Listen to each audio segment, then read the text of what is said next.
Welcome to Twisted News, where every week we're keeping you up to date with some of the strangest and scariest stories happening all around the world. For today's episode, we're looking at the mysterious and creepy case of a girl who was attacked near her home not just once, but twice. And in the second story, we're highlighting a terrifying story about a couple that while hiking fell victim to an evil and twisted plan. Thank you guys so much for tuning in today. I hope you enjoy the episode. Now get ready for Scary Mysteries, Twisted News. Number 1. The girl killed twice. Every day, there are people out there who are able to survive horrific ordeals. For those who believe in a higher power, these instances are usually considered miraculous. And that would have been the case for this first story, but something sinister seemed to envelop the case. And what's worse is that until today, who it was remains unknown. On October 19, 1984, in a neighborhood in Osaka, Japan, while playing outside, 2-year-old Makiko Tsuchiyama was seen lying unconscious in a drainage ditch not far from where she lived. There was visible bruising on her neck, and her family rushed her to the hospital to try to save her life. According to police investigations later, it was possible that the bruising she got was from being accidentally strangled by a vinyl strap on the door of their house. It sounded strange. Miraculously, she survived, and in no time, she was the lively girl she was once again, playing outside just like any other kid her age. But something changed. And despite her being active and playful and still wanting to go outside, she refused to go anywhere near the area where she was found unconscious. Sadly, her happy life didn't last too long, because on November 24th at around 2 in the afternoon, Makiko's unconscious body was found once again in the same drainage ditch, laying face down. She had the same bruising on the neck, and same with what happened the first time, she was immediately brought to the hospital. This time though, and 9 hours later, she was pronounced dead. Because of these strange circumstances, the police started to speculate differently, and further from the initial conclusion, which was that it was an accident. This time, they were considering the possibility that Makiko was murdered. There was also this curious incident involving Makiko's grandfather. Different sources provide different timelines, and it seemed like nothing came of it later on, but it was said that shortly after the incident, whether it happened after the first or the second was unclear, but Makiko's grandfather, who was at home in the same city, received a mysterious phone call around that time.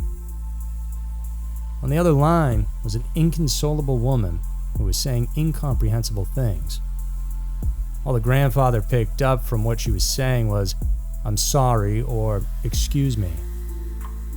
The call lasted for a couple of minutes, with the grandfather trying his best to talk to and understand the woman, but she hung up the call after that. Investigators later speculated the possibility of a killer who waited for an opportunity to strike. And this killer might have stalked Makiko from behind, which would explain why the child didn't have defense marks on her body.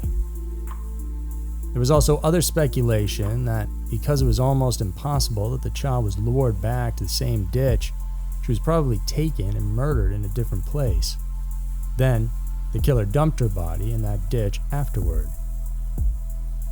It was also reported that days after her death, the grandfather who received the previous phone call would continue to receive more mysterious calls. And this time, however, he heard nothing but silence on the other end. The family of Makiko, as well as the police, never found out who the mysterious caller was. It was also never known whether the phone calls were connected to the crime. And what's worse, the police never got to solve the mystery surrounding Makiko's death. Up until today, they have no idea what actually happened to her and who is to blame. It must have been terrible for the Tsuchiyama family, as well as their friends and neighbors, knowing that something sinister had happened in their community involving an innocent 2-year-old. The probable reason why Makiko still felt safe to play outside her house even after the first incident was because she could see her friends and neighbors playing outside as well. It was a disturbing case, but perhaps because the neighbors felt safe with each other, they didn't think this would happen again to poor Makiko, or to any other child, really. The only difference was in the second incident, Makiko succumbed to her injuries. Number 2. Old man holds hikers hostage. People who love to hike do it for various reasons. Some do it as a form of thrill-seeking, others do it as a form of exercise, as walking proves to be beneficial to one's health. And some go out and hike to explore nature and bond with like-minded friends. They all embrace the benefits of being outdoors, doing a healthy activity with company they enjoy. Usually hikers keep their guards down to enjoy the trail, and some are even making friends with fellow hikers along the way. However, this story is so bizarre that it may discourage other hikers, especially from making friends with other people along the trails. On the morning of June 17, 2022, an unidentified couple hiking in an area around South Oak Way and South Newcomb Way in Jefferson County, Colorado, probably didn't expect what would happen during that day. While walking, they saw an old man on the side of the road, tying his shoelaces. They passed by him, but the man suddenly confronted the couple by pointing a gun at them. Terrified at the possibility of getting hurt or dying from the ordeal, the couple did as they were ordered. The wife was told to get down on the ground, and then the abductor tied a leash around her neck. After this was completed, he ordered the couple to walk away from the trail in an attempt to be away from other hikers. Luckily for the couple, another hiker saw what happened and immediately called 911, clearly relaying the events to the dispatcher as they unfolded.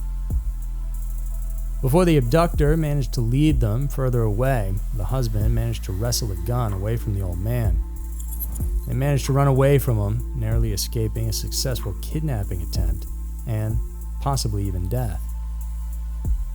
Thanks to the hiker who witnessed the ordeal, the police rushed to the scene and even came across the victims. Because of the gun, the officers initially thought they were the abductors, or one of them is. After everything was cleared out, it didn't take long for the cops to find the suspect, attempting to flee from the scene. When the police found him, the man took out his taser and pointed it at the cops. One officer fired a shot but missed, and another officer shot him with a taser, which subdued him and allowed him to get arrested. He was later treated at a hospital for his taser-related injuries. The abductor was then identified as Kerry Ensley, a 73-year-old real estate agent. And things get weird here because upon further investigations, it was discovered that Ensley and the woman were actually in a romantic relationship in the past, from 2020 until around August of 2021. The couple was briefly separated during that period, with the wife staying at Ensley's home. The relationship, however, went south due to a history of harassment on Ensley's side. The police also found a number of police reports and a restraining order filed by the wife against Ensley. It was believed that Ensley did this in an attempt to intimidate the wife to drop the charges against his stepdaughter. Apparently, during the same month they separated, Ensley's stepdaughter broke the wife's phone and was later criminally charged by authorities. The couple said that the reason why they didn't recognize their attacker immediately was because he was in disguise. He wore a baseball cap and a prop beard during the ordeal. When the vehicle was located, they found binoculars, handcuffs, zip ties, along with blankets and pillows. Ensley was charged with kidnapping, menacing, and assault, to name a few. He was also found to be violating probation and a restraining order. For the couple, hiking probably became an activity they shared together to repair their relationship. So it's scary to think that something this sinister may have deprived them of that, all because of a man who thought he could do what he pleased to get his way. If you enjoyed that, then go ahead and check out our other episodes, and remember to subscribe and hit those notifications so you guys don't miss out on all our new stuff. Thanks for tuning in. I'll see you in the next one.